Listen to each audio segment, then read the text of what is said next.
مشائخ نے فرمایا من لا ورد لہ لا وارد لہ، جو آدمی ورد اور وظائف نہیں کرے گا اس کے اوپر واردات اور کیفیات نہیں ہوگی۔ رہ گئی بات ذکر کی تو اس کے اثرات انسان کے اوپر یقینی ہیں، چونکہ اللہ تعالیٰ کے محبوب نے بتلا دیا کہ جس مجلس میں ذکر کیا جاتا ہے نازلت علیہم السکینہ، ان پر سکینہ نازل ہوتی ہے۔ سکینہ کہتے ہیں اللہ تعالی کی رحمت کو۔ اللہ تعالی کی طرف سے جو خصوصی برکت، رحمت، نور اہل ذکر کے اوپر نازل کیا جاتا ہے اس کو سکینہ کہتے ہیں، اور اس سکینہ کے انسان کے اوپر مختلف اثرات ہوتے ہیں۔ کئی مرتبہ اس سکینہ کی وجہ سے انسان کے دل کی پریشانی ختم ہو جاتی ہے، تو یہ بھی ایک پہچان ہے، دل کا اطمینان پا لینا، سکون پا لینا، مطمئن ہو جانا، غموں کا ہجوم انسان کے دل سے دور ہو جانا، طبیعت کا ہلکا پھلکا محسوس کرنا، یہ نشانیاں ہیں اس سکینہ کے نازل ہونے کی۔ بعض اوقات سالک کو اپنے دل میں اللہ تعالی کی محبت میں اضافہ محسوس ہوتا ہے، یہ نشانی ہے اس سکینہ کے نازل ہونے کی۔ بعض مرتبہ انسان کو اپنے گناہوں پہ بہت ندامت ہوتی ہے، رونا آتا ہے، افسوس ہوتا ہے، یہ بھی نشانی ہے اس سکینہ کے نازل ہونے کی۔ بعض اوقات دنیا انسان کو بہت حقیر نظر آنے لگ جاتی ہے، بہت ہی بے وقت نظر آتی ہے، جیسے اس کی تو کوئی حیثیت ہی نہیں، میں اس کے پیچھے جو لگا ہوا ہوں تو میں کس پروردگار کو چھوڑ کر دنیا کے دھوکے میں پڑ گیا ہوں۔ تو دنیا کا حقیر نظر آنا یہ بھی اسی سکینہ کے اثرات ہوتے ہیں۔ کئی مرتبہ انسان کا مرنے کو جی چاہتا ہے، یہ بھی عجیب بات ہے کہ دل میں بات آتی ہے کہ بس جلدی اللہ کے پاس پہنچ جاؤں، یہ بھی ایک کیفیت ہے، یہ بھی اسی سکینہ کے نازل ہونے کی نشانی ہے۔ ایک نوجوان کسی بزرگ کے پاس آیا اور کہنے لگا کہ حضرت مجھے موت سے بہت ڈر لگتا ہے، بہت خوف آتا ہے موت سے۔ انہوں نے کہا بھئی یہ بتاؤ کہ کیا تمہارے پاس کچھ مال پیسہ ہے؟ کہنے لگا جی۔ انہوں نے کہا اس کو اللہ کے راستے میں خرچ کیا کرو اور نیک اعمال کی پابندی کیا کرو۔ اس نے کہا بہت اچھا۔ کچھ عرصے کے بعد پھر ان کی ملاقات ہوئی، ان بزرگوں نے پوچھا سناؤ بھائی اب طبیعت کیسی ہے؟ وہ کہنے لگا کہ حضرت وہ موت سے خوف تو ختم ہو گیا، مگر حیران اس بات پر ہوں کہ اب تو میرا مرنے کو جی چاہتا ہے، اب تو میرا مرنے کو جی چاہتا ہے، مگر ایسا کیوں ہوا؟ تو ان بزرگوں نے انہیں بات سمجھائی، فرمانے لگے دیکھو بندے کا دل وہیں لگتا ہے جہاں اس کا خزانہ ہوتا ہے۔ پہلے تم نے اپنے آگے کے لیے کوئی سرمایہ جمع نہیں کیا تھا، تمہیں موت سے وحشت تھی، اب تم نے جب آگے سرمایہ بھیج دیا نیکیوں کا، صدقے کا، مال کا، تو جہاں سرمایہ ہوتا ہے بندے کا وہیں جانے کو جی چاہتا ہے۔ تو رحمت کے نازل ہونے کی ایک نشانی یہ بھی ہوتی ہے کہ انسان کا مرنے کو جی چاہتا ہے، موت اچھی لگتی ہے، موت سے وحشت ختم ہو جاتی ہے۔ اور بعض اوقات ایسے بھی ہوتا ہے کہ انسان کو اپنے جو ہے اوپر یہ کیفیت محسوس ہوتی ہے جیسے نیند آ رہی ہو، اونگ کی سی کیفیت محسوس ہوتی ہے۔ یہ جو اونگ کی کیفیت ہے یہ بھی وہی سکینہ کے نازل ہونے کی نشانی ہے، اور اس کی دلیل قرآن مجید سے اللہ تعالیٰ فرماتے ہیں اذ یغشیکم النعاس امنۃ منہ، دیکھا میدان بدر میں اللہ تعالیٰ نے رحمت نازل فرمائی، فانزل اللہ سکینتہ علی رسولہ وعلی المؤمنین۔ اب قرآن مجید میں ایک جگہ یہ فرمایا کہ اللہ تعالیٰ نے اپنے رسول صلی اللہ علیہ وسلم پر اور ان کے جو خدمت گزار تھے ایمان والے ان پر سکینہ نازل فرمائی، اور پھر ساتھ دوسری جگہ فرمایا کہ جب تمہارے اوپر اونگ کو طاری کر دیا گیا۔ تو سکینہ کی کئی مرتبہ یہ بھی نشانی ہوتی ہے کہ سالک اونگ محسوس کرتے ہیں۔ اچھا، یہاں یہ بات بھی ذرا کلیئر سن لیں کہ بعض اوقات کچھ لوگ یہ کمپلینٹ کرتے ہیں کہ حضرت ہم مراقبے میں بیٹھتے تو ہیں، ہمیں بیٹھتے نیند آ جاتی ہے۔ وہ بیچارے ضروری نہیں کہ تھکے ہوئے ہوں تو نیند آتی ہے، نہیں، فریش ہوتے ہیں، اور فریش ہونے کے باوجود جیسے ہی مراقبے میں بیٹھتے نیند آ جاتی ہے، وہ بڑے پریشان ہوتے ہیں۔ تو یہ بات سمجھ لیں کہ مراقبے میں نیند آ جانے سے پریشان نہیں ہونا چاہیے، کوشش کرنی چاہیے کہ نیند نہ آئے، اپنی طرف سے انسان کوشش کرے کہ بیدار ہو کر ہوشیار ہو کر بیٹھے، لیکن اگر بالفرض نیند آ بھی جائے، اونگ آ بھی جائے تو اس سے فرق نہیں پڑتا۔ یہ آپ لوگوں کو ایک مزے کی بات سناؤں کہ جب آپ نیت کر کے اللہ کی یاد کی، مراقبے میں بیٹھ گئے تو آنکھ لگ جانے سے اس میں کوئی فرق نہیں پڑتا۔ اب اس کی دلیلیں سن لیجئے۔ فرض کرو کہ ایک آدمی فقیر ہے اور کسی سخی کے دروازے پر گیا ہے اور فجر پڑھ کے جا بیٹھا۔ اب جب جا بیٹھا تو وہاں بیٹھے بیٹھے اسے اونگ بھی آ گئی۔ وہ آدھا گھنٹہ 1 گھنٹہ اونگتا بھی رہا، بیٹھا بھی رہا۔ تو جب اس کا وہ آدمی سخی آئے گا اور پوچھے گا جی آپ کب آئے، تو کیا وہ اپنی اونگ کا ٹائم نکال کے بتائے گا؟ کیا بتائے گا کہ جی فجر پڑھ کے آ گیا تھا؟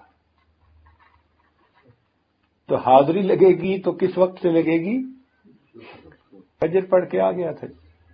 اور بیٹھے بیٹھے اگر اونگ آ گئی تو وہ تو ایک کیفیت ہے بندے کے اوپر۔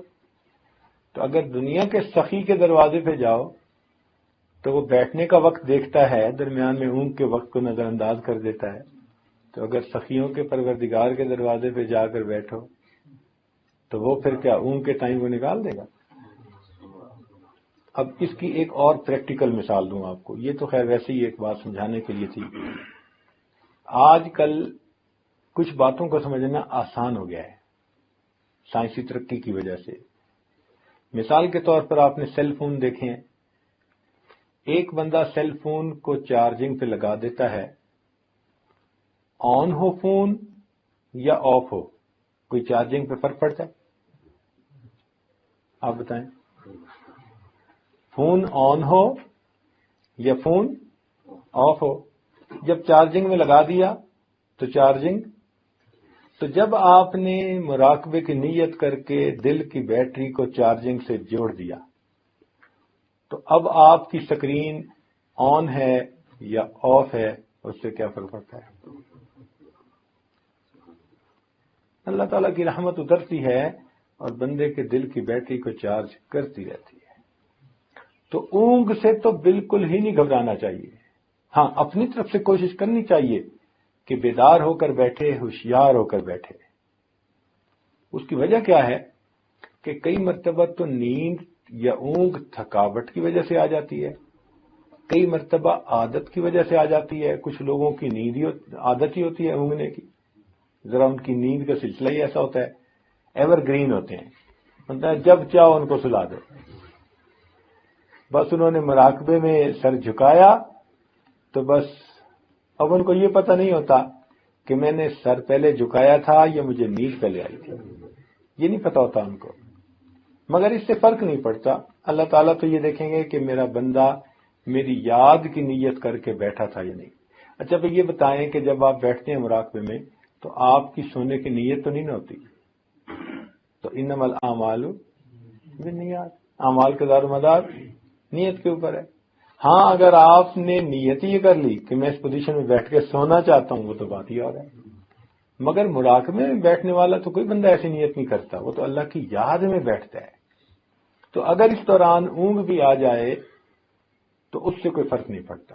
اور اصل وجہ یہ ہے بھائی کہ وہ جو سکینہ نازل ہوتی ہے نا، اس سکینہ کے نازل ہونے سے کئی مرتبہ انسان پر اونگ کی سی کیفیت ہوتی ہے، وہ اونگ نہیں ہوتی، حقیقت میں وہ سکینہ کے اثرات اس کے اوپر ہوتے ہیں۔ اس لیے مراقبے میں جو لوگ اونگ رہے ہوتے ہیں نا، وہ باتیں بھی ساری سن رہے ہوتے ہیں۔ اگر قریب میں کوئی بولے، کوئی آواز آئے، وہ سب باتیں ان کو سنائی دے رہی ہوتی ہیں، تو اس کو نیند نہیں کہتے۔ تو یہ اونگ کا آ جانا یہ رکاوٹ نہیں ہے۔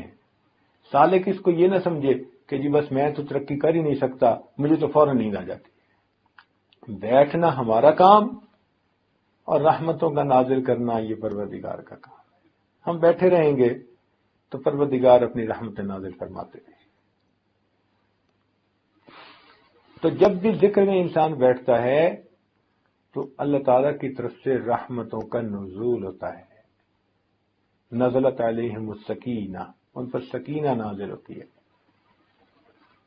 اب جب سکینہ نازل ہوگی تو بھئی اس کے اثرات تو ہوں گے نا انسان پر۔ یہ کیسے ہو سکتا ہے کہ رحمت کی بارش ہو اور بندے پہ اثر نہ ہو؟ تو اثرات تو ہوں گے۔ جب اثرات ہوں گے تو صاف ظاہر ہے کہ پھر انسان کی کیفیات ہوں گی، جو کہ اثرات کی وجہ سے کیفیات ہوتی ہیں۔ آپ دیکھیں عام طور پر جب بارش برستی ہے نا تو زمین کے اندر سے کچھ نہ کچھ جڑی بوٹیاں ضرور نکل آتی ہیں۔ ہاں کوئی پتھریلی زمین ہو تو بات اور ہے، ورنہ عام طور پر اس لیے جب بارش کا موسم ہوتا ہے نا، برسات کا موسم، تو خوب ہریالی ہوتی ہے۔ کہتے ہیں نا جی کہ ساون کے اندھے کو ہرا ہی ہرا نظر آتا ہے۔ وہ ساون کا موسم ہی ایسا ہے کہ اس میں برسات ہوتی ہے، اور برسات کے موسم میں زمین سے خوب کھیتیاں نکلتی ہیں، یعنی پودے نکلتے ہیں۔ جب اللہ تعالیٰ کی رحمت کی برسات برستی ہے تو انسان کے اندر سے کیفیات کی پودے اور کھیتیاں پھر برآمد ہو جاتی ہیں۔ کیفیات کو روک نہیں سکتے۔ ذکر کی وجہ سے بندے کی کوئی نہ کوئی کیفیت ضرور ہوتی ہے۔ یا تو اس کو اللہ تعالیٰ کی محبت میں اضافہ نظر آئے گا، یا جو کیفیتیں میں نے پہلے بتائیں وہ محسوس ہوں گی۔ اور اگر کوئی بندہ کہے جی کہ مجھے تو کوئی بھی کیفیت محسوس نہیں ہوتی، تو یہ بھی ایک کیفیت ہے۔ یہ بھی تو ایک کیفیت ہے نا کہ مراقبے میں بیٹھتا ہے تو اسے کوئی کیفیت ہی محسوس نہیں ہوتی۔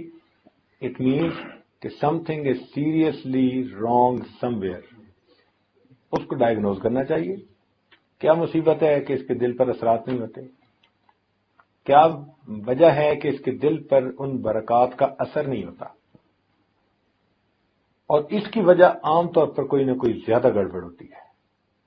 وہ بندہ کسی ایسے گناہ کبیرہ میں پھنسا ہوتا ہے کہ جس کی وجہ سے دل کے اوپر تالے لگے ہوتے ہیں، دل کے دروازے بند ہو چکے ہوتے ہیں،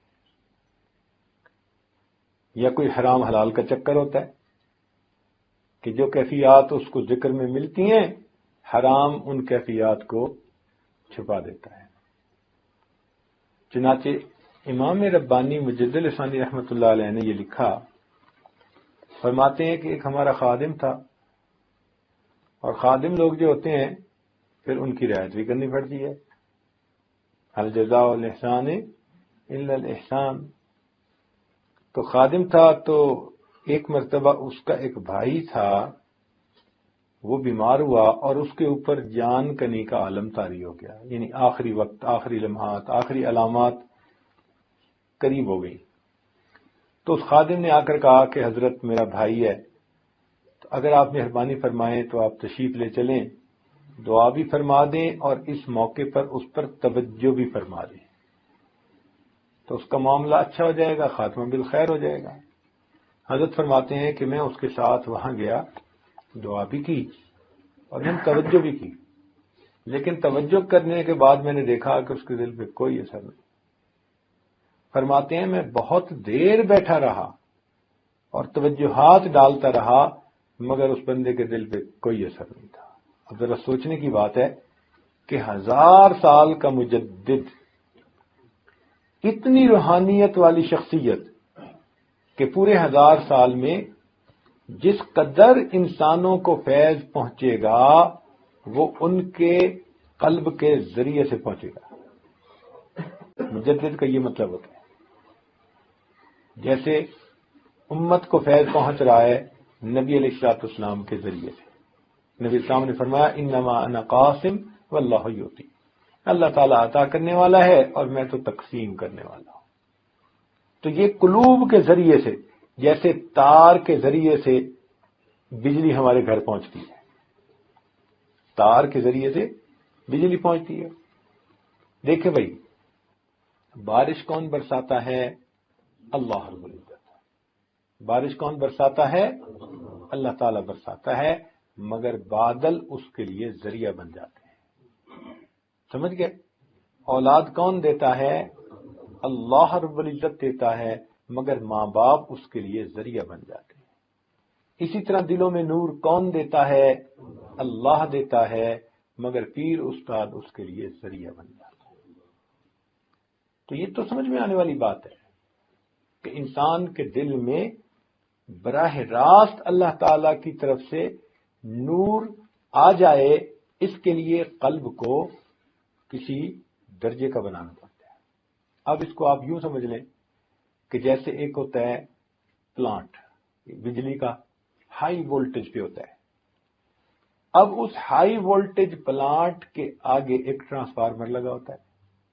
تو ٹرانسفارمر کے ایک طرف تو یہ بجلی کا بلب لگا ہوتا ہے اور دوسری طرف ہائی وولٹیج ہوتا ہے. آپ کا کیا خیال ہے، اگر یہ بلب کو ڈائریکٹ ہائی وولٹیج کے ساتھ لگا دیں تو پھر کیا ہوگا؟ فیوز ہو جائے گا نا. اس لیے کہ اس میں استعداد ہی نہیں ہے.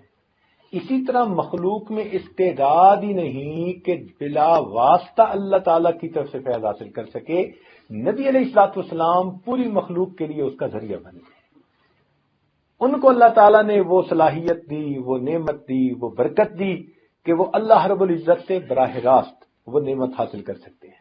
اس لیے معراج کے موقع پر اللہ فرماتے ہیں فَأَوْحَىٰ إِلَىٰ عَبْدِهِ مَا أَوْحَىٰ. اب وہ محبوب اور محب میں کیا باتیں ہوئیں اور کیا ملاقاتیں ہوئیں، وہ تو اللہ تعالیٰ ہی بہتر جانتا ہے. تو اللہ رب العزت کے محبوب کی یہ شان ہے کہ وہ اللہ رب العزت سے ان رحمتوں اور برکتوں کو لیتے ہیں اور آگے پوری مخلوق کو جو رحمت نعمت ملتی ہے محبوب کے واسطے سے ملتی ہے. بات کی سمجھ آ گئی؟ محبوب کے واسطے سے. اسی طرح ہم لوگ جو ہیں، ہمارے اور نبی علیہ السلام کے درمیان ہمارے مشائخ کے قلوب موجود ہیں. فرض کرو آپ کا قلب اس عاجز کے قلب کے ساتھ نتھی ہے، اس عاجز کا قلب شیخ اپنے شیخ حضرت مرشد عالم رحمۃ اللہ ان کے قلب کے ساتھ نتھی ہے، ان کے شیخ کے ساتھ. تو یہ آپس میں قلوب کا ربط ہے اور یہ تمام قلوب جا کر سیدنا صدیق اکبر کے قلب سے جڑتے ہیں اور ان کا قلب نبی علیہ السلام کے قلب سے جڑا اور نبی علیہ السلام کا قلب مبارک اللہ رب العزت کی ساتھ کے ساتھ جڑا. تو یوں برکتیں آتی ہیں، یوں رحمتیں آتی ہیں. تو اس لیے اب اس آدمی کو جو مراقبے میں بیٹھتا ہے، یہ جب مراقبے میں بیٹھے گا تو اس کو کیفیات تو محسوس ہوں گی ہی صحیح، اور اگر کیفیت محسوس نہیں ہو سکتی تو یہ بھی کیفیت ہے، اس کی بھی کوئی نہ کوئی ریزن ہے. تو میں بات آپ کو سنا رہا تھا امام ربانی مجدد ثانی رحمۃ اللہ علیہ کہ 1000 سال کا مجدد امت کے علماء نے متفقہ طور پر ان کے لیے یہ لفظ استعمال کیا مجدد الف ثانی. یہ جو ہجرت کے بعد دوسرا 1000 سال گزر رہا ہے، اس میں جتنے اولیاء کسی بھی سلسلہ کے ہوں، کسی بھی رتبے کے ہوں، ان کو جو فیض پہنچ رہا ہے، چونکہ وہ چاروں سلسلوں کے بزرگ تھے. امام ربانی مجدد ثانی رحمۃ اللہ علیہ وہ چاروں سلاسل کے بزرگ تھے، ان کو چاروں نسبتیں حاصل تھیں، لیکن اللہ تعالیٰ نے ظاہر میں ان سے نقشبندیہ نسبت کا کام لیا تھا ظاہر میں. لیکن جتنا یہ فیض آگے چل رہا ہے یہ ان کے ذریعے سے چل رہا ہے. اب آپ سوچتے ہیں اس روحانیت کا بندہ اگر کسی بندے پر بیٹھ کر توجہ کر رہا ہے تو پھر دل پہ تو اس کا اثر لازمی ہونا چاہیے، مگر وہ فرماتے ہیں کہ میں نے بہت دیر بیٹھ کر توجہ کی مگر اس بندے کے دل پہ کوئی اثر ظاہر نہ ہوا. فرماتے ہیں میں بہت پریشان ہوا اور میں اللہ تعالیٰ کی طرف متوجہ ہوا، میرے اللہ میرے مولا رحمت فرما دے اور اس بات کو میرے اوپر واضح کر دے. بات کو میرے اوپر واضح کر دے. تو فرماتے ہیں کہ پھر اللہ تعالیٰ نے الہام کے ذریعے سے مجھے واضح فرمایا کہ اس بندے کی مصاحبت بد عقیدہ لوگوں کے ساتھ تھی. اس بندے کا بیٹھنا اٹھنا بد عقیدہ لوگوں کے ساتھ تھا. چنانچہ اس کی دوستی تھی کافروں کے ساتھ، اور کافروں کی دوستی کی وجہ سے وہ ان کی باتیں سنتا تھا اور ان کے ساتھ راہ و رسم رکھتا تھا. اس کی ظلمت ایسی تھی کہ وقت کے مجدد نے بھی توجہ ڈالی تو اس بندے کے دل پہ اثر نہ ہو سکا. تو اگر انسان مراقبے میں بیٹھے اور اس کو کیفیت کچھ بھی محسوس نہ ہو تو یہ انڈیکیشن ہے کہ یہ ای سی یو سیکشن کا مریض ہے، ایکسٹینسو کیئر یونٹ. اس کو وہاں داخلہ دینا چاہیے، اس کو جا کے ہاسپٹلائز ہونا چاہیے. گھر بیٹھ کے علاج نہیں ہوگا. جب ذرا بڑی بیماری ہوتی ہے نا تو پھر لے کے بھاگتے ہیں یا نہیں ہاسپٹل میں بندے کو. کہتے ہیں کہ ہم گھر سے نہیں جانے دیں گے. بیوی کہتی ہے جی میں نہیں جانے دیتی، والد کہتا ہے، والدہ کہتی ہے نہیں، سب کہتے ہیں جلدی لے جاؤ جلدی لے جاؤ، بھگاتے ہیں جلدی لے جاؤ. اسی طرح بعض لوگ روحانی اعتبار سے ای سی یو سیکشن کے مریض ہوتے ہیں، ان کو بھی پھر شیخ کے پاس آ کے ایڈمٹ ہونا پڑتا ہے.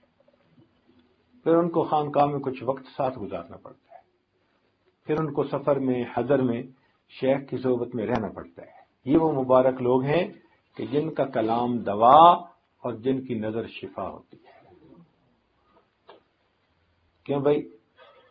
آج کل شیعوں سے علاج ہوتا ہے نا، پہلے زمانے میں یہ بات سمجھنی مشکل تھی. میں نے بتایا نا کہ آج کچھ باتیں سمجھنی آسان ہو گئی ہیں.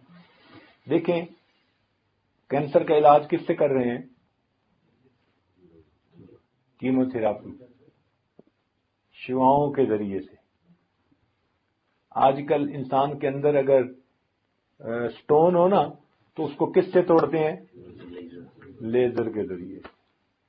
تو اگر دنیا کی بیماریوں کا علاج شعاؤں کے ذریعے سے ہو سکتا ہے تو کیا روحانی بیماریوں کا علاج شعاؤں کے ذریعے سے نہیں ہو سکتا؟ تو یہ مشائخ کی نگاہیں بھی تو شعائیں ہوتی ہیں. تو اس لیے یہ نگاہ جو ہے نا، تیرا علاج نظر کے سوا کچھ اور نہیں. تیرا علاج نظر کے سوا کچھ اور نہیں. تو نظر کا اثر ہوتا ہے. اچھا، اس کی دلیل شرعی طور پر دوں میں. حدیث پاک میں آتا ہے ایک صحابی تھے تو ان پر اثر ہو گیا، بیماری محسوس کرنے لگے. تو نبی علیہ السلام نے فرمایا کہ بھئی تمہیں اپنے فلاں بھائی کی نظر لگ گئی، تو اس کو اتارنے کا طریقہ بتا دیا. اور حدیث پاک میں آتا ہے العین حق، کہ نظر کا لگ جانا ٹھیک ہے، نظر لگ جاتی ہے، نظر اپنا اثر کر دیتی ہے.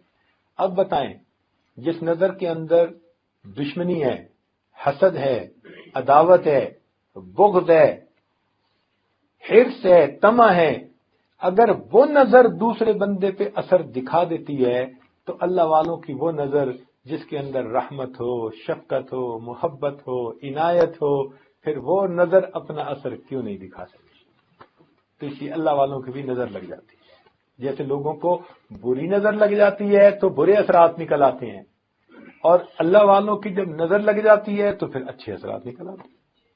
اس بندے کے دل میں اللہ تعالیٰ کی محبت بڑھ جاتی ہے، اس کی زندگی بدل جاتی ہے، اس کو اللہ تعالیٰ کے ساتھ وصل کی تمنا دل میں پیدا ہو جاتی ہے. تو امام ربانی مجدد ثانی رحمۃ اللہ علیہ فرماتے ہیں کہ میں نے اس پر بہت دیر توجہ ڈالی مگر اس توجہ کے اثرات ظاہر نہ ہوئے. بھئی معمول تو تھا انگریزی میں ٹٹ مٹ کرنے کا، لیکن مجبوری یہ ہے کہ مجھے یہ بیانات اب اردو میں کرنے پڑ رہے ہیں، اس لیے کہ مجھے انگریزی میں لفظ ہی نہیں ملتے. اب بتائیں میں توجہ کو انگریزی میں کیا کہوں گا؟ فیض کو انگریزی میں کیا کہوں گا؟ مجھے تو سمجھ نہیں آتی. ان الفاظ یا ان ٹرمز کا انگریزی میں ترجمہ کرنا اور سمجھانا بس میں ہی نہیں ابھی. تجلیات کا ترجمہ کیا کریں گے آپ؟ ہمارے پاس تو تجلیات اور صفات اور شؤونات اور پتہ نہیں کیا کیا الفاظ ہیں. ہر لفظ صحیح معنوں میں سمجھا دیتا ہے کہ کیا چیز نازل ہو رہی ہے۔ تو اس لیے چونکہ مجھے خاص ٹاپک پہ گفتگو کرنی تھی ذکر قلبی کے اوپر، اب دیکھیں ایک بندے کا قلب جاری ہو گیا، آپ سمجھ گئے نا، لیکن انگریزی میں کیسے سمجھاؤں گا؟ یہ ذرا انگریزی والے بیٹھے ہوئے ہیں ماشاءاللہ، یہ بتا دیں کہ جی انگریزی میں قلب جاری ہونے کو کیا کہتے ہیں؟ ہمیں تو انگریزی نہیں آتی، ہم نے تو سیکھی ہوئی ہے، ان کی تو مادری زبان ہے، یعنی شروع سے ہی انگریزی سیکھی، پیدا ہی اس ماحول میں ہی ہوئے ہیں، اور ہم تو انگریزی بھی بولتے ہیں تو دیسی لہجے میں، اور یہ تو ماشاءاللہ انگریزی کے سب عشرہ کے قاری ہیں، ان کا تو لہجہ بھی وہی ہوتا ہے۔ تو ان سے پوچھ لیں کہ یہ قلب جاری ہونے کو کیا کہیں گے انگریزی میں، ہمیں تو سمجھ نہیں ہے۔ اگر میں آپ کو انگریزی میں سمجھانا چاہوں کہ قلب جاری ہونا کیا ہوتا ہے تو میرے پاس الفاظ نہیں کہ میں سمجھا سکوں قلب جاری ہونا، لیکن اردو میں اگر میں کہوں گا تو آپ سمجھ جائیں گے کہ قلب جاری ہونا کس کو کہتے ہیں۔ تو اس مجبوری کی وجہ سے بالخصوص آج کی گفتگو میں نے اردو زبان میں کی تاکہ میرے لیے سمجھانا آسان، آپ کے لیے سمجھنا آسان، اور جن کو سمجھ بالفرض نہیں آتی ان سے گزارش ہے کہ وہ بھی سمجھنے کی کوشش فرمائیں۔ ہم جیسے انگلش میں بولنے کی کوشش کرتے ہیں، آپ ذرا اردو میں سمجھنے کی کوشش بھی فرما لیں۔ یہ تو نہیں نا کہ آپ کہیں جی نہیں ہم تو انگلش ہی سمجھیں گے، کوئی آپ نے بھی ٹھیکہ تو نہیں نہ لیا ہوا انگلش کا۔ تو ہم بھی کچھ قدم اٹھا رہے ہیں کہ ٹٹ مٹ بولنا سیکھ رہے ہیں، اور آپ بھی کچھ مہربانی فرمائیں اردو سمجھنا سیکھیں تاکہ افہام و تفہیم آسان ہو جائے ہمارے لیے۔ تو مسئلہ یہ تھا کہ اتنے بڑے بزرگ کی توجہ کا اثر اس لیے نہ ہوا کہ اس بندے کا بیٹھنا اٹھنا کفار کے ساتھ تھا، اور کفار کی صحبت کی وجہ سے، تعلق اور دوستی کی وجہ سے اس کے دل کے اوپر ایسی ظلمت تھی کہ اب فیض اس کے اوپر اثر نہیں کر رہا تھا۔ تو اس لیے اگر کسی پر ذکر کرنے کے باوجود اثر مرتب نہیں ہوتا، یہ بھی ایک کیفیت ہے اور اس کی بھی کوئی نہ کوئی ریزن ہوتی ہے۔ تو یہ طے شدہ بات ہے کہ جو بندہ ذکر کرے گا تو اس کے اثرات اس کے اوپر یقینی ہوں گے، یہ ممکن ہی نہیں۔ اس لیے آپ کو ایک گر کی بات بتاؤں کہ بغیر بتائے پیروں کو اندازہ ہو جاتا ہے کون ذکر مراقبہ کرتے ہے اور کون نہیں کرتا۔ وہ کوئی عالم غیب نہیں ہوتے، عالم غیب اللہ رب العزت کی ذات ہے، مگر ان کے پاس فراست ہوتی ہے، فراست ہوتی ہے، اور وہ فراست کیا ہوتی ہے کہ ان کو اللہ تعالی سمجھا دیتے ہیں۔ اب میں آپ کو ایک موٹی سی بات بتا دوں کہ بھئی جب ذکر کے اثرات یقینی بندے پر ہوتے ہیں تو مجھے ایک بات بتائیں کہ اگر کوئی بندہ پابندی سے ذکر کر رہا ہے تو اثرات اس کے اوپر ہوں گے نا، اور اگر اثرات ہوں گے تو وہ پیر سے پوچھے گا نا۔ اب جو پوچھے ہی نہ کبھی، جو سبق کی بات ہی نہ کرے، جو مراقبے کا تذکرہ ہی نہ کرے، اور پیر سے پوچھے ہی نہ کیفیت، خط ہی نہ لکھے، فون نہ کرے، ملے تو بھی مراقبے کا تذکرہ نہ کرے، یہ اس بات کی علامت ہوتی ہے کہ یہ صاحب ذکر و اذکار کو پابندی سے نہیں کر رہے۔ جو کرنے والے ہوتے ہیں ان کا فوراً پتہ چل جاتا ہے، شیخ کو اندازہ ہو جاتا ہے کون کتنا ذکر کرنے والا ہے۔ اللہ تعالیٰ یہ بات سجھا دیتے ہیں، یہ کوئی علم غیب نہیں ہے، یہ ایک تجربہ کہہ سکتے ہیں، فراست کہہ سکتے ہیں، انسان کی بصیرت کہہ سکتے ہیں۔ جیسے ڈاکٹر ہوتا ہے، وہ ایسے بندے کو دیکھتے ہی بتا دیتا ہے کہ اس کو ملیریا ہے، اس نے ٹیسٹ کوئی نہیں لیا ہوتا، اس نے کچھ نہیں، بس اس نے تھوڑی سی علامات کچھ دیکھی ہوتی ہیں تو فوراً کہہ دیتا ہے جی آپ کو یہ ہے، اور واقعی وہی ہوتا ہے۔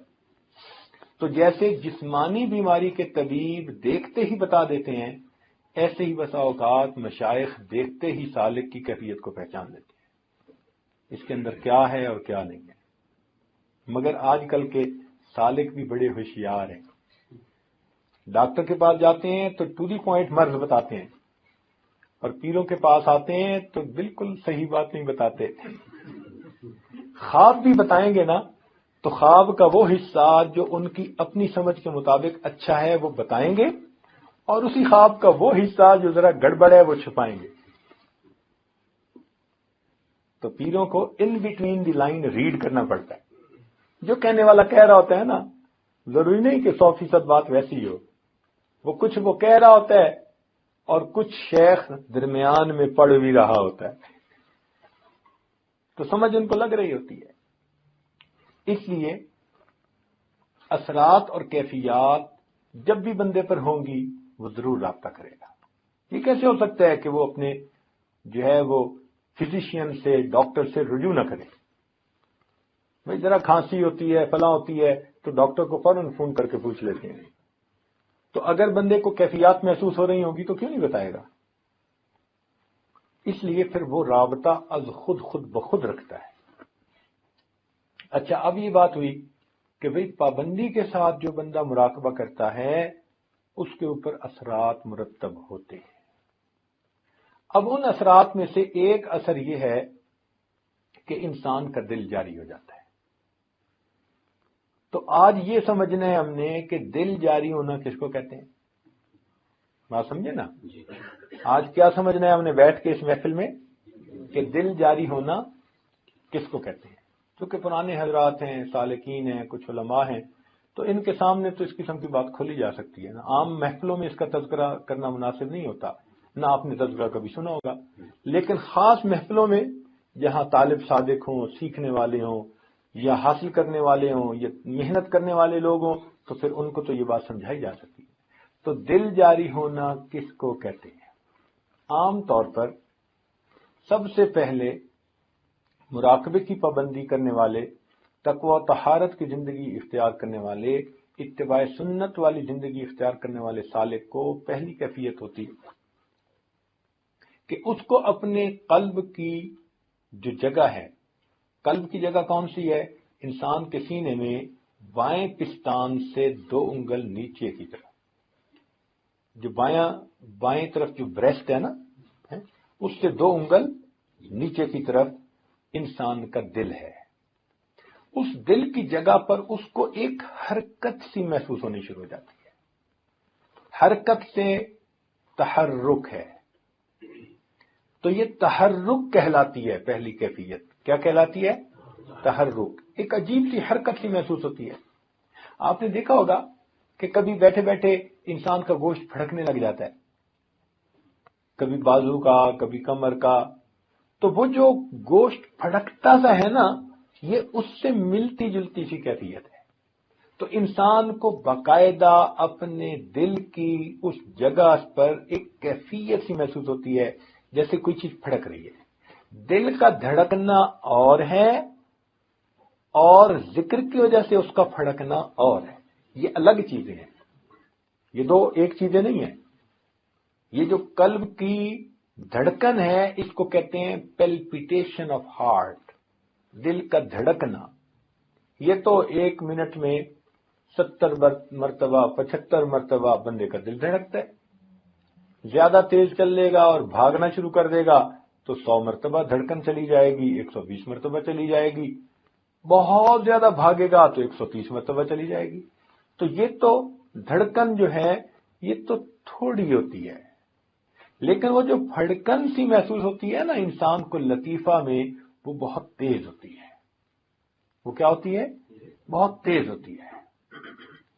ارتعاش محسوس ہوتا ہے انسان کو. اپنے اس لطیفہ کی جگہ پر کیا محسوس ہوتا ہے؟ ارتعاش.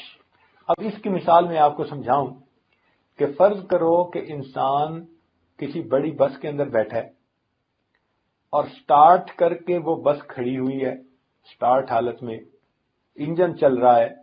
تو جو لوگ اس کے اندر بیٹھیں گے نا وہ محسوس کریں گے کہ جیسے ان کے جسم جو ہے نا سارے کے سارے تھوڑے تھوڑے ہل رہے ہیں یوں کر کے. وہ جو ہلکی سی ایک وائبریشن محسوس کر رہا ہوتا ہے نا بندہ، وہ وائبریشن انسان کو اپنے لطیفے میں محسوس ہوتی ہے. وہ وائبریشن انسان کو اپنے لطیفے میں محسوس ہوتی ہے. تو کچھ لوگوں کو تو باقاعدہ دل کی وہ پھڑکن محسوس بھی ہوتی ہے. ذرا توجہ کریں تو ان کو وہ ایک کیفیت سی محسوس ہوگی جو تیز ہوگی. وہ دل کی دھڑکن نہیں ہوگی، وہ بلکہ دل کی پھڑکن ہوگی. ارتعاش ہوگا، ایک وائبریشن قسم کی ہوگی جو دھڑکن سے بہت تیز ہوگی. جو دل کی دھڑکن بہت سے بہت تیز ہوگی، وہ اس کو اپنی کیفیت محسوس ہوگی۔ اچھا، کئی مرتبہ ایسے بندے کو جس کو یہ ذکر کی کیفیت محسوس ہو، اگر وہ اور زیادہ ذکر کرے اور زیادہ ذکر کرے تو یہ حرکت جو ہے نا، یہ تحرک، یہ پختہ ہوتا جاتا ہے۔ کیا ہوتا ہے؟ پختہ ہوتا ہے، اور پختہ ہوتے ہوتے اس کا اثر غالب آنے لگ جاتا ہے بندے پر۔ پہلے یہ متوجہ ہوتا تھا اس تحرک کی طرف، اور اب ذکر کرتے کرتے یہ کیفیت ہو گئی کہ وہ اس کے اوپر غالب آنے لگ جاتی ہے۔ تو یہ اس کو اگر نہیں بھی متوجہ ہونا چاہتا تو بھی وہ اس کے اوپر غالب آ جاتی ہے۔ تو پہلے یہ توجہ کرتا تھا ذکر کی کثرت سے، پھر حرکت اتنی مضبوط ہو جاتی ہے، اتنی بڑھ جاتی ہے کہ بندے پہ غالب آنے لگ جاتی ہے، تو خود بخود بندے کی توجہ ادھر جاتی ہے، حتیٰ کہ اس بندے کو اپنی آنکھوں کے سامنے بھی اس ارتعاش کا اثر محسوس ہوتا ہے۔ ایسے بندے کو اپنے قلب کی وہ جو تحرک کی کیفیت ہے، اس کی وجہ سے جب وہ غالب آ جاتی ہے تو کہاں اثر محسوس ہوتا ہے؟ آنکھوں کے سامنے بھی اثر محسوس ہوتا ہے۔ ہوا جیسے متحرک اس کو نظر آتی ہے، چونکہ وہ قلب کی حرکت ہوتی ہے، تو قلب کی حرکت کا اثر اتنا غالب آ جاتا ہے کہ عام بندے کو تو محسوس نہیں ہوتا، لیکن اس بندے کو یوں فیل ہوتا ہے جیسے ہوا اس کے سامنے متحرک ہے، وہ ایک کیفیت ہوتی ہے اس کے اوپر۔ اچھا، اس کو ذرا مثال سے سمجھاتے ہیں تاکہ آپ کے لیے بات کو سمجھنا آسان ہو۔ کبھی اگر ٹیوب لائٹ اوپر لگی ہوئی ہو، ٹیوب لائٹ کہاں لگی ہوئی ہو؟ اوپر لگی ہوئی ہو چھت کے ساتھ، اور سیلنگ فین نیچے لگا ہوا ہو، تو آپ اگر سیلنگ فین کو چلائیں نا، تو سیلنگ فین کے چلنے سے آپ کو فرش کے اوپر نا سائے کے اندر ایک ارتعاش نظر آئے گا، چونکہ وہ بہت تیزی سے چل رہا ہوتا ہے تو سایہ بھی نظر نہیں آتا، مگر ایسے نظر آتا ہے جیسے کچھ چیز ہے اور وہ حرکت کر رہی ہے، ارتعاش نظر آتا ہے۔ وہ جو ارتعاش کی کیفیت ہے ہو بہو اسی طرح اس بندے کی آنکھوں کے سامنے کیفیت ہوتی ہے جس کا قلب جاری ہوتا ہے۔ ایگزیکٹلی آپ اسی چیز کو مثال لے سکتے ہیں۔ یہ ضروری نہیں کہ ہر بندے کی کیفیت ایک جیسی ہو، اس لیے میں نے بتایا کہ سکینہ نازل ہونے کی وجہ سے جو قلب کے اوپر انسان کے اثرات ہیں وہ مختلف ہوتے ہیں۔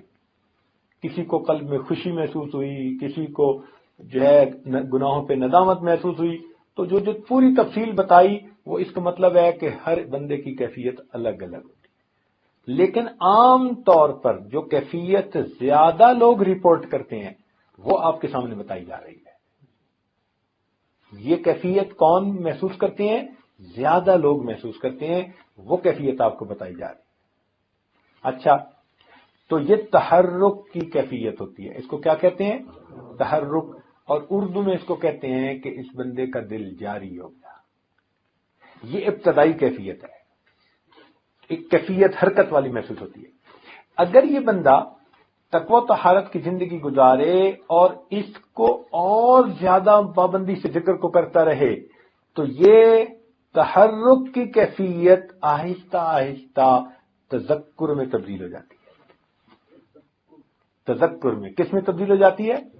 تذکر میں نصیب ہو جاتی ہے، یعنی وہ جو حرکت اس کو محسوس ہوتی تھی نا، وہ حرکت کے ساتھ ساتھ اللہ اللہ کی طرف دھیان اس کو نصیب ہو جاتا ہے۔ وہ حرکت نہیں محسوس ہو رہی، لگتا ہے جیسے اللہ اللہ اللہ اللہ ایسے وہ محسوس ہو رہی۔ تو یہی حرکت اس طرف پھر جو ہے وہ شکل اختیار کر لیتی ہے۔ تو ایسے سالک کو جب وہ بیٹھا ہوتا ہے، لیٹے بیٹھے چلتے پھرتے ہر وقت کہیں سے جیسے اللہ اللہ کی آواز اس کو آ رہی ہے اور سنائی دے رہی ہے، حالانکہ دوسرے لوگ نہیں سن رہے ہوتے اور یہ بیٹھا سن رہا ہوتا ہے۔ اس کی مثال ایسے ہی ہے جیسے آج کل وہ جاگنگ کرنے والے لوگ جو ہیں، انہوں نے جیب میں وہ واک کا کیا ہوتا ہے، واک مین ہوتا ہے، وہ ڈالا ہوا ہوتا ہے اور اپنے کانوں کے ساتھ اس کے وہ لگایا ہوا ہوتا ہے۔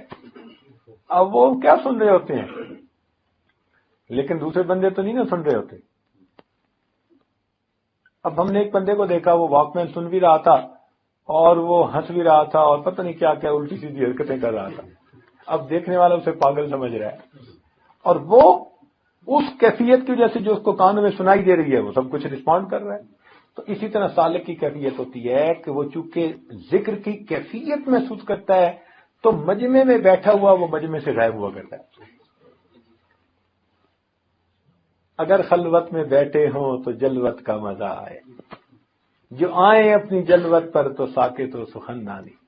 یہی ہیں جن کے سونے کو فضیلت ہے عبادت پر، یہی ہیں جن کے اتقاء پر ناز کرتی ہے مسلمان. تو یہ اللہ والے ہوتے ہیں. یہ اس کو کہتے ہیں خلوت در انجمن. اس کو کیا کہتے ہیں؟ خلوت در انجمن. محفل میں بیٹھ کر تنہائی کے مزے لینے. بیٹھے لوگوں میں ہوتے ہیں مگر اپنے یار کے ساتھ مشغول ہوتے ہیں، باتیں کر رہے ہوتے ہیں. اور جب اکیلے ہوتے ہیں تم میرے پاس ہوتے ہو گویا جب کوئی دوسرا نہیں ہوتا. اللہ ان کے پاس ہوتا ہے، اللہ ان کے ساتھ ہوتا ہے، ہر وقت ان کی یہ کیفیت ہوتی ہے. تو یہ قلب کا جاری ہونا ابتدا میں تحرک کی کیفیت اور وقت کے ساتھ ساتھ تذکر کی کیفیت، اللہ اللہ کی کیفیت ہوتی ہے. تو ایسے سالک کو کہتے ہیں کہ اس کا قلب جاری ہو گیا، اس کا قلب جاری ہو گیا. چنانچہ یہ اللہ تعالیٰ کو بھولتا نہیں ہے، لیٹے بیٹھے چلتے پھرتے ہر وقت اللہ تعالیٰ کی طرف اس کا دھیان رہتا ہے، اللہ تعالیٰ کی طرف توجہ رہتی ہے. خیالک فی عینی و ذکرک فی فمی، خیالک فی عینی و ذکرک فی فمی و مسواک فی قلبی فأین تغیب. اے محبوب، تیرا تصور میری نگاہوں میں ہے اور تیرا تذکرہ میرے ہونٹوں پہ ہے اور تیری یادیں میرے دل میں ہیں. اے محبوب، تو مجھ سے کہاں غائب ہو سکتا ہے؟ تو بندے کی کیفیت ہی ہوتی ہے ہر وقت اللہ تعالیٰ کی یاد. اس لیے ان لوگوں کو باخدا لوگ کہتے ہیں. ہر وقت اللہ تعالیٰ کی معیت ہوتی ہے، ذکر کی کیفیت ہوتی ہے، اللہ تعالیٰ کی پھر ان پر خاص رحمتیں ہوتی ہیں. تو یہ ہے قلب کا جاری ہو جانا. یہاں تک بات سمجھ آ گئی؟ اب ذرا اگلی بات بھی سمجھیں کہ یہ قلب کا جاری ہو جانا، بعض حضرات نے فرمایا کہ بندے کو یہ کیفیت ہوتی ہے، مگر ضروری تو نہیں کہ ہر ایک کی یہ کیفیت ہو. تو کیفیات کی بات عام طور پر تو یہی ہوتی ہے، مگر کوئی پکا اصول نہیں ہے کہ ہر بندے کو یہی کیفیت محسوس ہو. ہر بندے کو یہی کیفیت ہوگی، یہ کوئی پکا اصول، ہر بندے کی اپنی اپنی کیفیت ہے. تو بھئی کوئی پکا اصول بھی تو ہونا چاہیے. یہ تو کیفیت ہے نا، اور کیفیتوں میں تو شیطان دھوکہ بھی دے سکتا ہے. وہی اس کے اوپر ایسی کیفیت طاری کروا دے کہ حقیقت میں کچھ اور ہو اور یہ صاحب محسوس کر رہے ہو کہ ہمارا دل جاری ہے اور دل ذکر کر رہا ہے. تو پھر کوئی آخر پکی بات ہونی چاہیے. تو ہمارے مشائخ نے پکی بات بھی کی ہے. انہوں نے یہ فرمایا کہ جس بندے کا دل جاری ہوتا ہے ضروری نہیں کہ اس کو حرکت محسوس ہو، آواز محسوس ہو، فلاں محسوس ہو. یہ محسوسات ایک طرف رکھ دو، اس کے اثرات یہ ہوتے ہیں کہ بندے کے اوپر شریعت کے احکام جاری ہو جاتے ہیں. بندے کے اوپر کیا ہوتا ہے؟ دل کا حکم اس کے اعضاء پر جاری ہو جاتا ہے، اس وقت دل جاری ہو جاتا ہے. کیا ہوتا ہے؟ ذرا بتائیں، مشکل ہے بات سمجھنی. جب انسان کے دل کا حکم اعضاء پر جاری ہو جائے، جب اعضاء دل کے تابع بن جائیں، جب دل اللہ تعالیٰ کا فرما بردار بن جائے اور اعضاء دل کی اتباع کر رہے ہوں، یعنی دل کی جو حالت ہے وہ کیفیت اعضاء پر طاری ہو جائے، دل کا حکم اعضاء پر جب جاری ہو جاتا ہے تو اس بندے کا دل جاری ہو جاتا ہے. یہ پکی بات ہے. لہذا جس بندے کا دل جاری ہو، ہم دیکھیں گے کہ اتباع سنت میں آگے بڑھ رہا ہے کہ نہیں بڑھ رہا. اب ہمارے پاس ایک پکی چیز آ گئی. اب کوئی صاحب آ جائیں کہ جی میرا تو دل بڑا جاری ہے اور اس کو نماز کی توفیق نہیں، تو اس کے دل جاری ہونے کو کیا کریں گے بھائی؟ تو ہم کہیں گے کہ بھائی نہیں، آپ کا دل جاری نہیں، آپ کو کوئی دھوکہ لگ رہا ہے۔ تو ہمارے پاس ایک پکی چیز آ گئی، اور وہ پکی چیز کیا ہے؟ شریعت کی اتباع۔ تو جس بندے کا دل جاری ہوگا اور جس بندے کو کیفیتیں محسوس ہوں گی، تو اس کے اثرات یہ ہوں گے کہ وہ بندہ اتباع سنت میں، اتباع شریعت میں، تقوی طہارت میں، زہد فی دنیا میں وہ آگے بڑھے گا، اس کے اندر ترقی محسوس ہوگی۔ اب یہاں سے سالک کا اندازہ ہو جاتا ہے ان کے شیخ کو کہ بھئی اس کا دل جاری ہوا یا نہیں ہوا، کہ جس بندے کے اندر اتباع سنت میں، عمل میں ترقی محسوس کرتے ہیں، اخلاص میں ترقی محسوس کرتے ہیں، تو پھر شیخ کو فوراً اندازہ ہو جاتا ہے کہ اس بندے کے دل پر اثرات مرتب ہوئے ہیں یا نہیں۔ اب کچھ لوگ پوچھتے ہیں کہ جی شیخ ایک لطیفے کے بعد دوسرے لطیفے کا سبق کیسے دے دیتے ہیں؟ تو بھائی اسی طرح دے دیتے ہیں کہ پہلے لطیفے کے جو اثرات ہیں جب سالک کی شخصیت میں وہ شیخ کو نظر آ جاتے ہیں تو پھر وہ ایک کے بعد دوسرے سبق کی طرف انسان کو متوجہ کر دیتے ہیں۔ تو یہ تو سلوک ہے۔ سلوک کہتے ہیں ایک راستے کو، اور سالک کہتے ہیں اس راستے پہ چلنے والے کو۔ اب جو بندہ مراقبہ ہی نہ کرے، ورد وظیفہ ہی نہ کرے، تہجد ہی نہ پڑھے، تقوی و طہارت اختیار نہ کرے، وہ سالک نہیں، وہ ہالک ہے۔ وہ سالک نہیں، وہ تو ہالک ہے، وہ تو ہلاک ہونے والوں میں سے، وہ تو محروم ہے ان نعمتوں سے۔ بھائی جو کھڑا ہو جائے تو کھڑے ہونے کے وقت اس کا سفر تو طے نہیں نہ ہوتا۔ تو جو بندہ مراقبہ نہ کرے، ذکر اذکار نہ کرے، ورد وظائف نہ کرے، شیخ سے رابطہ نہ کرے، وہ تو کھڑے ہونے والے کی طرح ہے، اس کا سفر کیسے طے ہوگا؟ اس لیے مراقبہ کی، ذکر اذکار کی، تہجد کی، اعمال کی پابندی سالک کے لیے ضروری ہے۔ اور آج کل کے سالک تو بس یہ چاہتے ہیں ہمیں کچھ نہ کرنا پڑے، جو کرنا ہے پیر صاحب خود ہی کر لیں، بس جو کرنا ہے وہ پیر صاحب ہی کریں، وہ جانے، ان کا کام جانے۔ اس لیے آتے ہیں تو آج کل آ کے پیر صاحب سے 3 باتیں کرتے ہیں۔ آج کل مرید حضرات کیا باتیں کرتے ہیں؟ پیر صاحب سے 3 باتیں کرتے ہیں۔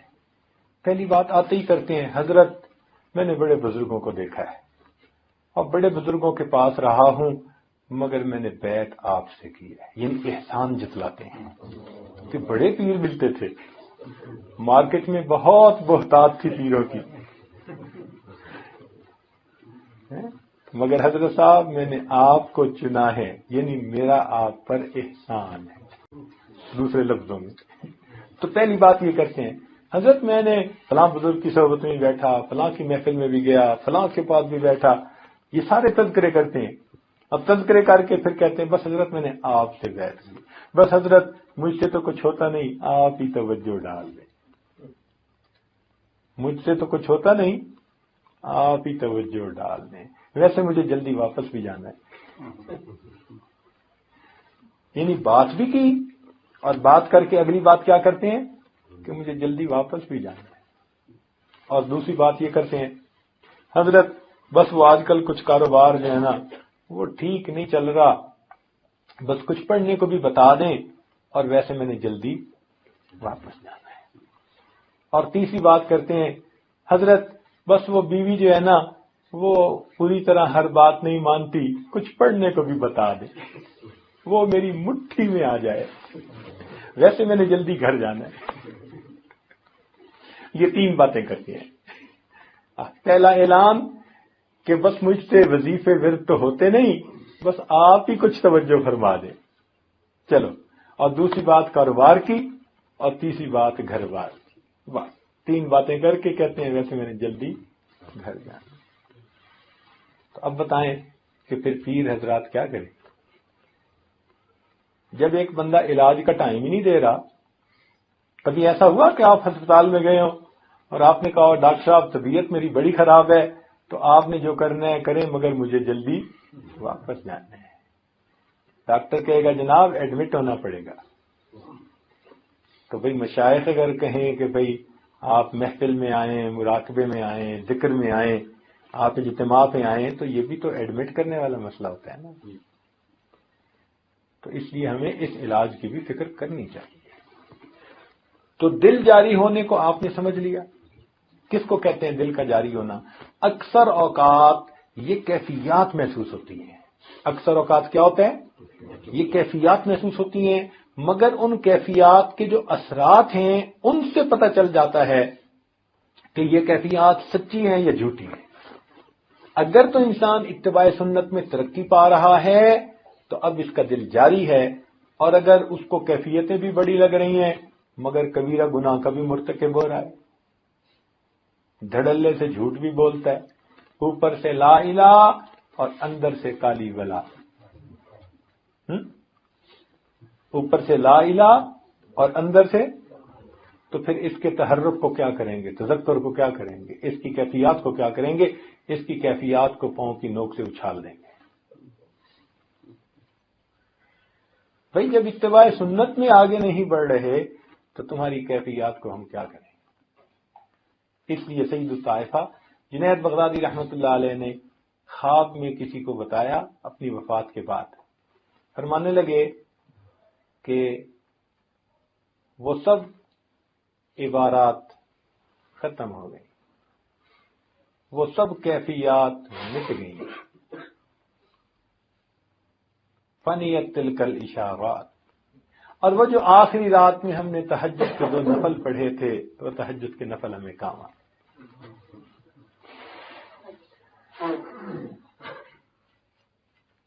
اسی وقت سے جو لوگ کہتے ہیں جی کہ ہمیں بڑی کیفیات ہیں مگر شریعت و سنت میں آگے نہیں بڑھتے، ہمارے مشائخ نے ان کی سختی سے تردید کی ہے.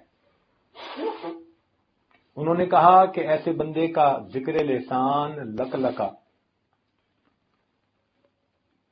ذکر لسان لقلقہ اور ذکر قلب وسوسہ. کیسی پکی باتیں کی ہیں کہ اگر تم شریعت کی کسوٹی پہ پورے نہیں اتر رہے اور ساتھ یہ بھی کہتے ہو کہ جی بڑی میری کیفیات ہیں، تو انہوں نے کہا جس بندے کو لقلقہ ہوتا ہے نا اس کا منہ ہلتا رہتا ہے، تو انہوں نے کہا اس بندے کا ذکر لسان لقلقہ اور اس کا ذکر قلب وسوسہ، اس سے اوپر کچھ نہیں. تو اصل چیز اتباع سنت ہے. رب کریم ہمیں ہر حال میں سنت کی اتباع کی توفیق نصیب فرمائے.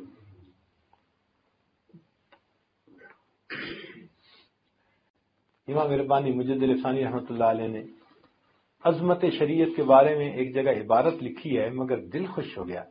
میں جب بھی عبارت پڑھتا ہوں نا، میں امام ربانی مجدد ثانی کی بلندی درجات کی دعا کرتا ہوں. ہمیشہ یہ عبارت مجھے اتنی اچھی لگتی ہے کہ جب بھی مجھے یاد آتی ہے میں پڑھتا ہوں کتاب میں ان کی بلندی درجات کی دعائیں کرتا ہوں. ہمیشہ کہتا ہوں اللہ میرے سردار کو میری طرف سے بہترین اجر اور بدلہ عطا. کیا فرمایا؟ وہ فرماتے ہیں ہمارے مشائخ شرع شریف کے نفیس موتیوں کو بچوں کی مانند وجد و حال کے جوز و مویز کے بدلے میں نہیں دیتے. جوز و مویز کہتے ہیں اخروٹ منقع. بچے کیا کرتے ہیں کہ ان کے ہاتھ میں موتی بھی ہوگا نا تو وہ دے دیں گے اور اخروٹ منقع لے لیں گے. ایسے ہی کرتے ہیں نا. تو وہ لکھتے ہیں کہ ہمارے مشائخ شرع شریف کے نفیس موتیوں کو، تو احکام شریعت کو نفیس موتیوں کے ساتھ تشبیہ دی. سبحان اللہ. ہمارے مشائخ شرع شریف کے نفیس موتیوں کو بچوں کی مانند وجد و حال کے جوز و مویز کے بدلے نہیں دیتے. نفس سے فس کی طرف مائل نہیں ہوتے. نفس سے مراد قرآن و حدیث. نفس سے مراد کیا ہے؟ قرآن و حدیث. فس کی طرف مائل نہیں ہوتے. اور فس سے مراد فصوص الحکم ایک کتاب ہے جو تصوف کے اوپر لکھی گئی ہے. تو فرماتے ہیں کہ یہ جو یعنی کیفیات ہیں ان کو فس کہا، اور جو شریعت کی باتیں ہیں ان کو نس کہا. نس سے فس کی طرف مائل نہیں ہوتے، فتوحات مدنیہ سے فتوحات مکیہ کی طرف التفات نہیں کرتے۔ یعنی جہاں حدیث کی بات آ جاتی ہے اس کو فتوحات مدنیہ کہا۔ سبحان اللہ، کیا عظیم عبارت ہے، الہامی عبارت ہے یہ۔ فتوحات مدنیہ سے فتوحات مکیہ، یہ کتاب ہے تصوف کی۔ تو فرماتے ہیں ہمارے مشائخ شرع شریف کے نفیس موتیوں کو بچوں کی مانند وجد و حال کے جود و مویز کے بدلے نہیں خریدتے، نس سے فس کی طرف مائل نہیں ہوتے، فتوحات مدنیہ سے فتوحات مکیہ کی طرف التفات نہیں کرتے۔ ان کا کارخانہ بلند ہے، ان کا کارخانہ بلند ہے۔ اور پھر دوسری جگہ لکھتے ہیں اللہ تعالی ہماری طرف سے ہمارے مشائخ کو جزا دے۔ یہ لکھتے ہیں اللہ تعالی ہماری طرف سے ہمارے پیروں کو جزا دے جنہوں نے ہمیں اپنے پیچھے چلانے کی بجائے شریعت کے روشن راستے کے اوپر چلایا ہے۔ سبحان اللہ، سبحان اللہ رب العزت ہمیں ان مشائخ کی صحبت اختیار کرنے کی اور اس کے مطابق زندگی گزارنے کی توفیق عطا فرمائے۔ اور میرے دوستو، ذکر اذکار کی پابندی کیجیے تاکہ ہمیں بھی اللہ تعالیٰ کچھ نہ کچھ اپنی محبت کی جو کیفیات ہیں وہ عطا فرما دیں۔ کبھی ہم بھی اس کی محبت میں دیوانے بن کر بیٹھے ہوں، کبھی ہم بھی اس کی محبت میں دنیا سے بگڑ کے بیٹھے ہوئے ہوں، کبھی اس کی محبت میں ہم دنیا سے ناراض ہو کے بیٹھے ہوں، کبھی ہم بھی اپنے دل میں کہہ رہے ہوں اللہ بس مجھے اب آپ ہی کی چاہت ہے اور اے اللہ مجھے آپ کے سوا کچھ نہیں چاہیے۔ کبھی اس محبت میں ہم بھی مست ہو کر یوں کہیں اللہ بس اور باقی ہوس، اللہ بس اور باقی ہوس۔ کبھی اللہ تعالیٰ کی محبت کی ہمیں بھی ایسی کیفیت محسوس ہو، اس لیے کہ جس کو زندگی میں اللہ تعالیٰ کی محبت کی یہ کیفیتیں ملیں گی، یا جو اللہ تعالیٰ کی محبت کی کیفیت میں زندگی کا ایک لمحہ بھی گزارے گا، قیامت کے دن اس کا اجر ضرور پائے گا۔ اور ایک مزے کی بات سناؤں؟ کیوں جی؟ مزے کی بات سناؤں یا رہنے دو؟ بتائیں بولیں ذرا اونچا۔ میں چاہتا ہوں کہ تاکہ اگر کوئی مراقبے میں بیٹھا ہے تو وہ ذرا سیکھ ہو۔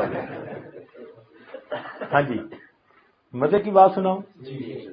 مزے کی بات یہ ہے اور حوصلہ والی امید والی بات یہ ہے، ہمارے مشائخ نے لکھا کہ جو انسان دنیا میں اللہ سے محبت کرنے کی محنت کرے گا، اللہ تعالیٰ قیامت کے دن دشمنوں کی صف میں کبھی کھڑا نہیں کرتا۔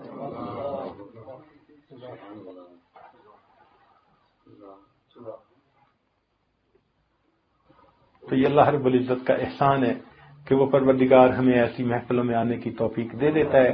یہ اس بات کا ثبوت ہے کہ پروردگار کا ارادہ خیر کا ہے، وہ کچھ دینا چاہتا ہے۔